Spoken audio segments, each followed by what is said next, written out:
অবশেষে এখন বক্স খোলা চলছে। সায়ন ভাই আছে, সায়ন ভাই নাই তো বলো সায়ন ভাই। চোখ ফোক তাকালে সায়ন ভাই কিছু বলতে হবে, লাইট সায়ন ভাই কিছু বলতে হবে। কি বলবো, ওই তো বদ্দার কানেকশন জুড়ে গেছে, এখন বক্সের কানেকশন খোলা হচ্ছে।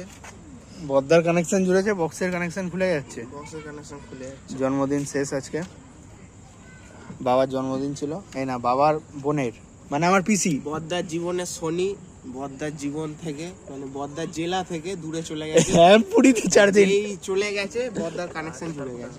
এটাই হচ্ছে ব্যাপার। কথার কিছু আর কুড়ুম হলে আর কি করা যাবে। সেটাই হচ্ছে কথা। এখন বক্স তোলা হবে আপাতত, দুটো বক্স আছে। ওহ বুম্বা একাই তুলে নিয়েছে। এই কি হালকা নাকি? হালকা, ও ওই জন্যই দুজনেই তুলে দিল। কি 10 কিলো ওজন হবে এটা? সান ভাই তাহলে গুড নাইট বলো। একদম গুড নাইট সকলকে। হ্যাঁ এই যে সান ভাই ইয়ে এসে গেছে। স্যার কুকুরটার পিঠে চেপে একটা ভিডিও। আমার পিঠে চাপানো দরকার।